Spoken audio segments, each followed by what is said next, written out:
So I want to continue then with the discussion of Spengler and move on into the next chapter in Decline of the West, which is Chapter 7, Music and Plastic, Part 1, The Arts of Form.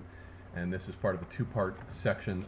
The next chapter 8 is also Music and Plastic, but it's on act and portrait, act versus portrait. In both cases, he means to set up an opposition between Faustian civilization and classical civilization, music being the preferred art form that best realizes Faustian civilization's sense of being as infinite space, plastic, by which he means sculpture primarily, the art of sculpture being the favored art for the classical civilization that best realizes their sense of the understanding of being as the Apollonian concrete body, the physical, soulless concrete body. So in this chapter then he's going to move into aesthetics, and aesthetics is one of the preferred domains of philosophy for the great German intellectual from Kant on down here to Heidegger. They all delve into aesthetics and develop their own theories of aesthetics. And Spengler's theory is of course a reactionary one. It is a theory of aesthetics that he develops in this chapter that is already by 1918 old-fashioned, and deliberately so.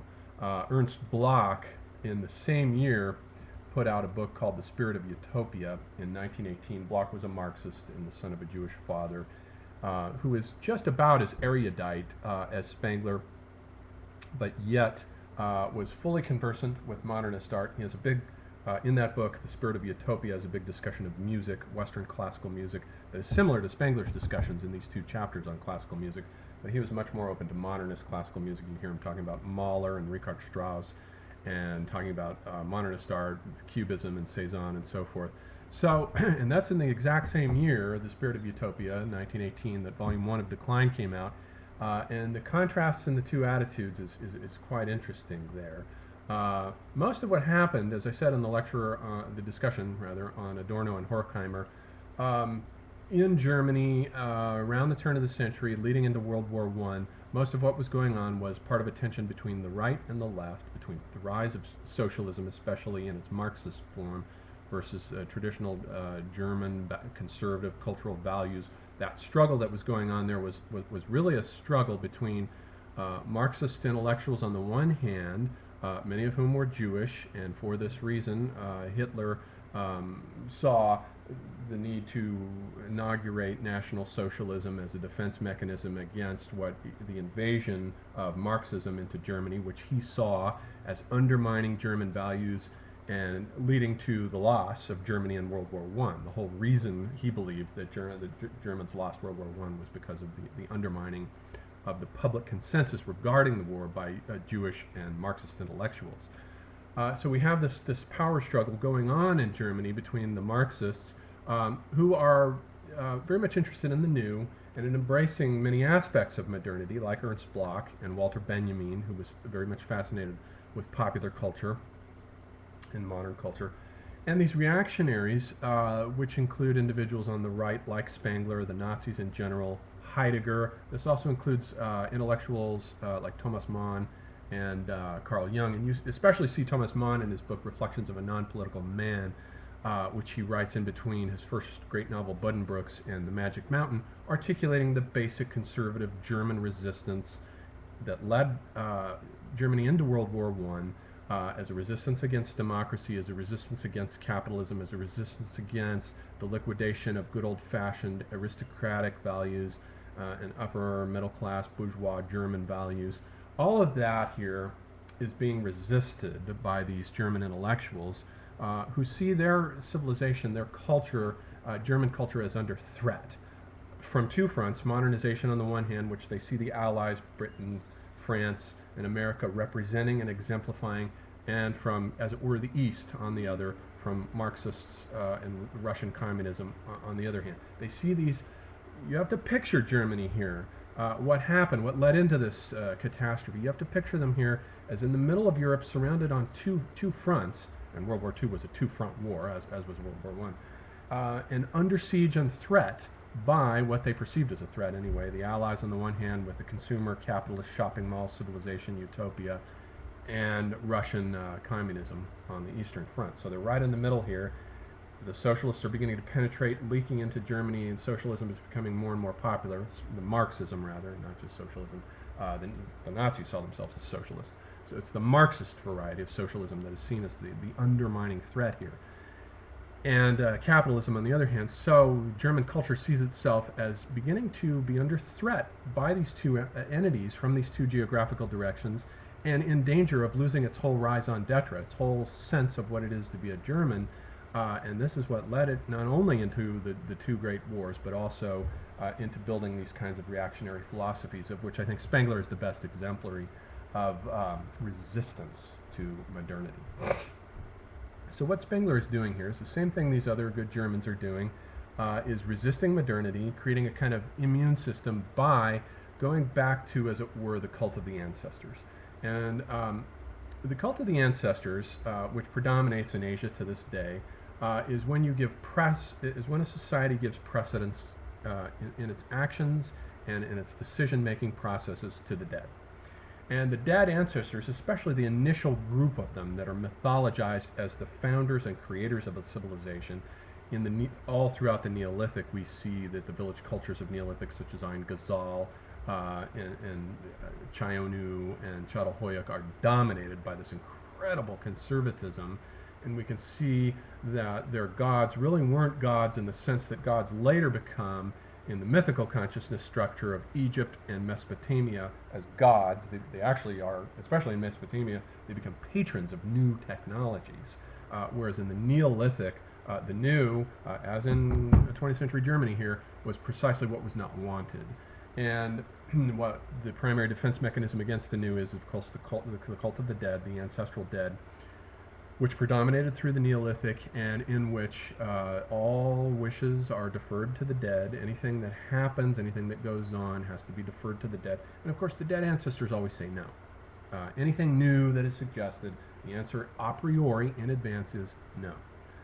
So you have to figure out culture, yet in spite of this conservatism, in spite of the cult of the ancestors, still does evolve within these societies.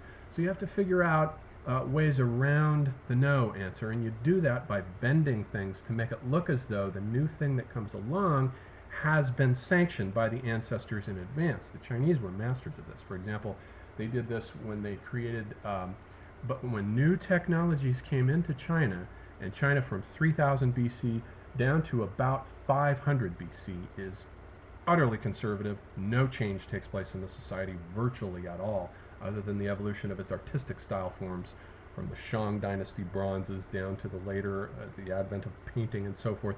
But the technologies stay the same. From 3000 BC to 500 BC, they stay the same. They're basically farmer implements based on wood and stone, a little bit of metal in there.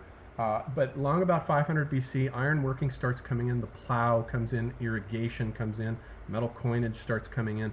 All of these new things come in China. When its cult of the ancestors begins to weaken, and Confucius is, of course, the Chinese response to this. Confucius is in Chinese civilization what the Nazis are in German society, a reaction against change and an attempt to stop it and freeze it and arrest it. And so a lot of change was going on in Chinese civilization in the 5th century BC. And what you do is you say that you take, for example, Shen Nung, who is the Chinese god of agriculture, and you say, well, here's the plow that's come along, and the plow is a new thing. You say, well, actually, Shen Nung invented the plow in 2000 BC. It was already invented. So you go back and you retrodate the new technologies by assigning them in a fraudulent manner to the original ancestors and pretend that the ancestors foresaw them coming. This is done too in Buddhism with Buddhist texts later when Mahayana Buddhism comes along with its new ideas that completely depart from the original nihilistic sense of Buddhism. You do it by saying, well, the master, the Buddha, had these Mahayanic doctrines in mind, but he held them back and didn't allow them to come forth until 100 AD, which is about the time they start coming into being, with Nagarjuna and such. So this is the way change works in an ancestor-dominant society. You have the conservatism, but nonetheless you have the cultural change. When the new changes come in, you simply backdate them retroactively and link them with a traditional ancestor figure who gives them his grace and his beneficence and patronage. You do it that way.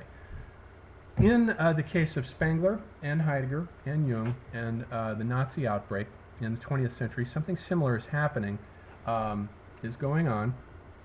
The general attitude is that culture is done.